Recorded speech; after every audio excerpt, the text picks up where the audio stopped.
গতকাল ভাঙড়ের ছবি আপনাদের দেখিয়েছি, যেখানে তৃণমূলের প্রতিষ্ঠা দিবস উপলক্ষে পতাকা তুলতে গিয়েছিলেন আরাবুল ইসলাম এবং তখন অভিযোগ ওঠে শওকত মোল্লা ঘনিষ্ঠরা তার উপর মারধর করে, তার গাড়ি ভাঙচুর করে এবং তাড়াহুড়ো করে পতাকা তুলে সে এলাকা ছেড়ে দেন আরাবুল ইসলাম। পুলিশ পরিস্থিতি সামলাতে লাঠি চার্জ করে। সেই ঘটনার প্রেক্ষিতে থানায় লিখিত অভিযোগ করেছেন আরাবুল ইসলাম, যেখানে তিনি লিখছেন তার প্রাণহানির আশঙ্কা রয়েছে। কল্যাণ রয়েছেন আমার সঙ্গে। কল্যাণ, আরাবুল ইসলামের কি অভিযোগ? একেবারেই অতনুদা জানিয়ে রাখি, গতকালকে যে ঘটনা ঘটেছে পোলেরহাট থানার ওয়ারি এলাকায়, সেখানে কিন্তু আরাবুলের ওপর যে হামলার ঘটনা ঘটেছে, তার গাড়ি ভাঙচুরের পাশাপাশি তার অনুগামীদের গাড়ি ভাঙচুর হয়েছে, একাধিক কর্মীকে মারধরের যে ঘটনা ঘটেছে, সেই ঘটনার পর রাতেই কিন্তু আরাবুল ইসলাম পোলেরহাট থানায় লিখিত অভিযোগ দায়ের করে। একদিকে সেখানে যেমন অভিযোগের তালিকায় রাখেন ভাঙড় 2 পঞ্চায়েত সমিতির তৃণমূল নেতা থেকে শুরু করে এলাকার যে সমস্ত প্রধান বা এলাকার যে সমস্ত তৃণমূল নেতৃত্ব রয়েছে তাদের বিরুদ্ধে মূলত অভিযোগ। তারই পাশাপাশি আরও একটি যে বিষয় গুরুত্বপূর্ণ, সেটি হলো আরাবুল ইসলাম নিরাপত্তাহীনতায় ভুগছে। আরাবুল ইসলাম নিরাপত্তাহীনতায় ভুগছে সেই ঘটনার এই বিষয়ে কিন্তু তিনি থানায় লিখিত অভিযোগ দায়ের করেছেন। তার আগে কিন্তু দুজন সিকিউরিটি ছিল, কিন্তু তিনি যখন জেলে যান তারপর থেকেই সরকারের পক্ষ থেকে তার সিকিউরিটি তুলে নেওয়া হয়েছিল। তারপর যখন পঞ্চায়েত সমিতির বর্তমানে তিনি সপ্তাহে 2 দিন করে যাওয়ার সুযোগ পেয়েছেন কোর্টের নির্দেশে, এখনো পর্যন্ত কোনো রকম সিকিউরিটি পাননি। তবে একাধিকবার তাদের যে অনুগামীদের ওপর হামলা হচ্ছে, তার উপর যে হামলা হচ্ছে, সেই ঘটনায় কিন্তু তিনি নিরাপত্তাহীনতায় ভুগছেন বলে তিনি থানায় লিখিত অভিযোগ দায়ের করেছেন। তারই পাশাপাশি এই যে আরাবুল ইসলাম এই মর্মে অভিযোগ করেছেন থানায়, তা গুরুত্ব দিতে অবশ্য নারাজ শওকত মোল্লা। যে দলের কেউ না তার সম্পর্কে কোনো কথা বলবোই না। এর কাজ হলো উপদলীয় কন্দল করা, পরিকল্পিতভাবে শান্ত ভাঙড়কে অশান্ত করার চেষ্টা করছে। কোর্টের অর্ডারে 2 দিন করে যায়, এটাই ওর কাজ। সে যাক, কোনো আপত্তি নেই, কিন্তু দলের কাজে নাক না গলানি ভালো, যেহেতু দলের কোনো পদে নেই। প্রশাসন আর পার্টিটা সম্পূর্ণ আলাদা। উনি বলছেন দল দেখতে বলেছে ওখানে, যেখানে আমাকে দায়িত্ব দিয়েছে, ওকে কে বলেছে ক্লিয়ার করে বলুক। পরিকল্পিতভাবে যে নাটকটা করছে, এটা এ বিষয়ে যা বলার হায়ার অথরিটিকে বলবো। প্রাণহানির আশঙ্কা করছেন, নিরাপত্তাহীনতায় ভুগছেন আরাবুল ইসলাম। পুলিশে অভিযোগ জানিয়েছেন। কোন ঘটনার প্রেক্ষিতে? বছরের প্রথম দিন গতকালই যে ঘটনা ঘটে গেল, আরো একবার দেখুন কি হয়েছিল কাল। কে আরাবুল ইসলাম আমাদের দলের কোনো জায়গায় নেই। শওকত মোল্লা কেউ না দলের, বিধায়ক তিনি। হুইজ শওকত মোল্লা? শওকত মোল্লার কি আছে? অবজারভারের কি আছে? আমি কনভেনার আছি এখনো পার্টির। কে শওকত মোল্লা?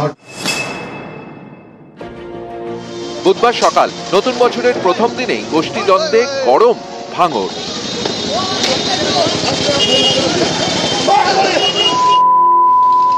দক্ষিণ 24 পরগনার ভাঙড়। এখানকার পোলেরহাট ওয়ারিতে তৃণমূলের প্রতিষ্ঠা দিবসের অনুষ্ঠান। দলীয় পতাকা তোলার কথা আরাবুল ইসলামের। তার আগেই অশান্তি। অভিযোগ, আরাবুল এবং শওকত অনুগামীদের মধ্যে দফায় দফায় বচসা বাঁধে। এই গোলমালের মধ্যে এলাকায় পৌঁছন আরাবুল, দলীয় পতাকা তোলেন।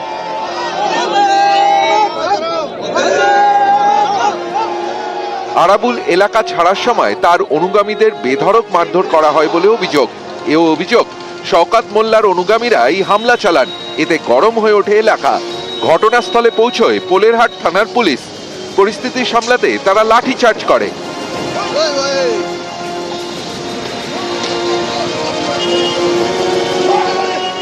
গন্ডগোলের মাঝে আরাবুলের গাড়িতে ভাঙচুর চালানো হয়। রাস্তার জামে গাড়িটা আটকেছে, হয়তো সেই কারণে আমার গাড়িটা ভেঙেছে ওরা। গাড়ি ভেঙে আরাবুল ইসলামের উপরে আক্রমণ করে আরাবুল ইসলামকে তৃণমূল থেকে হটানো যাবে না। যারাই গাড়ি ভাঙুক আর আমার উপরে আক্রমণ করুক, এটা পরিকল্পনা করে করেছে। শওকত মোল্লা নিজে 6 লেনে বসে আছে, আমার উপরে হামলা হচ্ছে। শওকত মোল্লার নির্দেশে কয়েকজন কুখ্যাত সমাজবিরোধীরা আমার গাড়ির উপরে আক্রমণ করেছে। আমাদের ছেলেরা প্রত্যেকটা বুথে পতাকা উত্তোলন করছে। এখানে 302টো বুথ, 302টো বুথেই পতাকা উত্তোলন হয়েছে। এবারে এক জায়গায় গিয়ে পতাকা নামিয়ে সেখানে আবার উত্তোলন করছিল। আমাদের লোকাল কর্মী যারা আছে তারা এটাকে প্রতিবাদ করে, এটাই হচ্ছে ফ্যাক্ট। কে আরাবুল ইসলাম আমাদের দলের কোনো জায়গায় নেই। শওকত মোল্লা কেউ না দলের, বিধায়ক তিনি। হুইজ শওকত মোল্লা? শওকত মোল্লার কি আছে? অবজারভারের কি আছে? আমি কনভেনার আছি এখনো পার্টির। কে শওকত মোল্লা? সংঘাত নিয়ে সরাসরি কোনো মন্তব্য না করলেও বার্তা দিয়েছেন ফিরাদ হাকিম। আজকে এমন একটা অবস্থা যেখানে শিয়ালদা স্টেশনের ওপর দিয়ে ঢিল মারলে যার মাথায় পড়বে সেই তৃণমূল কংগ্রেস করে। সুতরাং আমি বলবো না যে তৃণমূল কংগ্রেস যারা করছে তারা গঙ্গা জলে চান করে এসছে। মাথা গরম মানুষ আছে, তাদেরও বোঝাতে হবে। আবার নিশ্চিতভাবে অসৎ মানুষ আছে, তাদের থেকেও সতর্ক থাকতে হবে। এবং আমাদের নেতৃত্ব সেদিন সন্দেশখালিতে বললেন যে বাজে লোকেদের ডাকলে যাবেন না। সুতরাং এগুলো হচ্ছে ইঙ্গিত যে খারাপ মানুষকে ত্যাগ করুন, সত্যিকারের ভালো মানুষের পাশে থাকুন। ভাঙড় থেকে কল্যাণ মণ্ডল, নিউজ 18 বাংলা। ব্যবসা করছেন যখন তোলা দিতে হবে, বিধায়ক টাকা চেয়েছে, হুমকি দেওয়া হচ্ছে। এবার ব্যবসায়ীর মনের অবস্থা ভাবুন একবার, শুনুন কি অভিযোগ উঠছে। তনু সিং এর সাথে আমার পরিচয় হয় গোলবাজারে গিয়ে, মানে মোট 40,000 টাকা ও চেয়েছিল এবং প্রথম একটি বিষয়তে তাকে 12,000 টাকা দিই আর 8,000 টাকা দিতে পারিনি। তবে দ্বিতীয় বিষয় যেটা চাই সেটা হচ্ছে বলেছিল সুজয়দার সাথে প্রয়োজনে এক ব্যানার ট্যানার কেনা হবে, সেই জন্য 20,000 টাকা দেওয়ার জন্য। তো তখন আমি বলেছিলাম সত্যিই অপারক, আমার কাছে একদমই হাত খালি। সেই জন্য আমি সুজয়দার সাথে যোগাযোগ করি। সেই মাধ্যমে সুজয়দা বলে তোমার কাছে যে চেয়েছিল এটা তুমি বলতে পারবে? হ্যাঁ। লিখিত দিতে পারবে? বলে যে সেটা দেব। তো সেই জন্য লিখিতটা যেটা দেওয়ার সেই ধরনের একটা পিটিশন জমা করেছি। শঙ্কর রয়েছেন আমার সহকর্মী আমার সঙ্গে সরাসরি। শঙ্কর, কার বিরুদ্ধে অভিযোগ, কার নাম করে টাকা চাওয়ার অভিযোগ?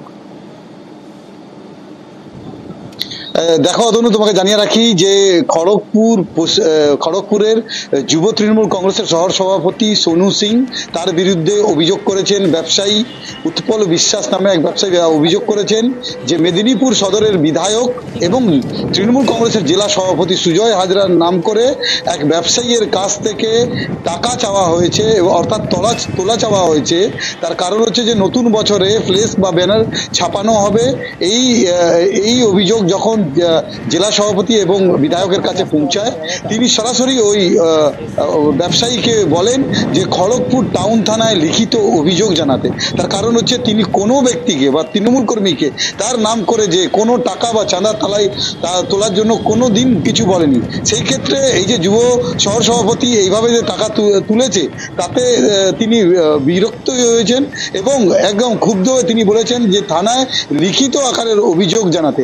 এরপরে ওই ব্যবসায়ী খড়গপুর টাউন থানায় লিখিত অভিযোগ জানায়, আর এই অভিযোগের ভিত্তিতে খড়গপুর টাউন থানায় রীতিমতন তদন্ত শুরু করেছে। যদিও এই তৃণমূল কংগ্রেসের যুব শহর সভাপতি তার বক্তব্য রাজনৈতিক ষড়যন্ত্রের শিকার হয়েছেন, তিনি কোনো যার বিরুদ্ধে অভিযোগ তিনি বলছেন রাজনৈতিক ষড়যন্ত্রের শিকার হয়েছেন। শুনবো তারও বক্তব্য।